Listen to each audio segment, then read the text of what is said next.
The hospital corridors stretched endlessly, bathed in the dim glow of fluorescent lights that flickered as though burdened by the weight of too many untold stories. The air carried that familiar scent of antiseptic, sharp and cold, a smell Aisha had come to hate. To her, it wasn't just the smell of hospitals, it was the smell of survival, of countless sleepless nights spent fighting for her son's health, praying he would never feel the absence she carried in her heart every day. Her arms tightened around the worn medical file, the edges bent from years of handling.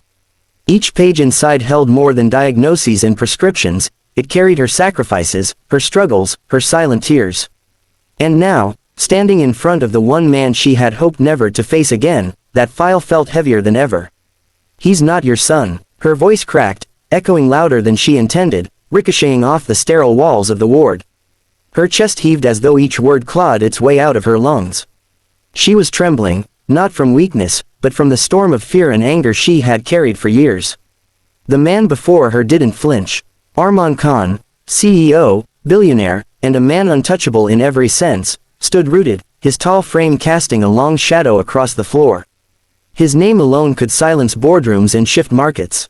But here, in this fragile moment, power meant nothing. His gaze was fixed on the small boy lying in the bed behind her, fast asleep under a thin hospital blanket. The boy's chest rose and fell gently, oblivious to the war raging in the air around him. His small hand clutched a toy car, its paint chipped but loved. And when his head turned slightly on the pillow, the light caught his face, his sharp jawline, his defined nose, and those eyes. Eyes that mirrored Arman's. Arman's breath faltered, the steel in his gaze momentarily softening. He had built his empire by believing nothing could shock him anymore. But one look at that boy, and something inside him cracked. He could deny rumors, he could ignore whispers, but he could not deny the reflection of himself staring back from that innocent face. Aisha. His voice was low, rough, unsteady. He had spoken to presidents and kings with confidence, but her name on his lips now trembled like a confession. Why do his eyes look exactly like mine? Her lips quivered, but she lifted her chin, refusing to let him see her break.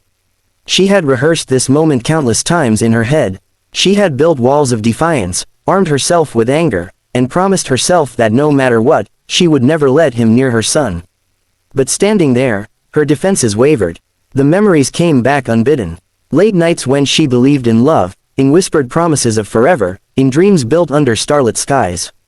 Then the morning when everything shattered, when she realized she was carrying his child, and he had vanished, swallowed by the cold demands of his empire. She had waited, she had begged for answers. But all she got was silence. "You abandoned me," she whispered, her voice laced with pain and accusation. "You chose your empire, your pride, over us. And I swore, Arman, I swore I would never let him suffer the same way I did." His fists clenched at his sides, his jaw tightening. "I didn't abandon you," he said hoarsely, but even he could hear the hollowness of his defense. His mind scrambled through memories, through the lies he had been fed by his family, the sudden disappearance of the only woman who had ever mattered.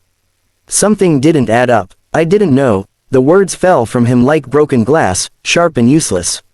Before she could respond, the door opened, and a nurse walked in briskly, unaware of the storm in the room. She smiled politely, holding out a folder. "Ma'am, the doctor asked you to give this to him.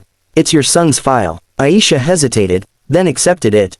But as she did, the folder slipped slightly, and a single paper fluttered out. It landed at Arman's feet. He bent down automatically and picked it up. It was an ultrasound image. Time seemed to stop. Arman's eyes scanned the grainy picture, his throat tightening as his gaze fell on the small figure curled safely in the womb. His fingers traced the faint outlines with reverence, as if touching the image could bridge the years he had lost. And then he saw it, his initials scrawled across the top corner, the handwriting of the doctor who had been his family physician for years.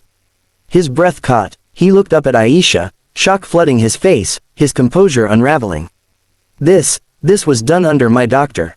Aisha, this proves it. He is my son." Aisha snatched the paper back, her hands shaking. Her chest rose and fell violently as she hugged it to herself like a shield. "No," she whispered, her voice breaking. "You don't get to walk into his life now. Not after all these years. Not after everything I've done alone." But Arman barely heard her. His world tilted dangerously, the foundations of everything he believed in cracking. His son, his blood, flesh of his flesh, a child he never knew existed.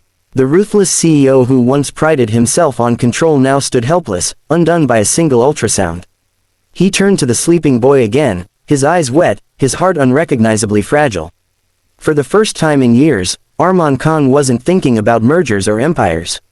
He was thinking about lullabies he never sang, birthdays he never attended, and years he could never reclaim. And as Aisha's words echoed in his ears, "He's not your son," his soul whispered the truth his heart could no longer deny. He was.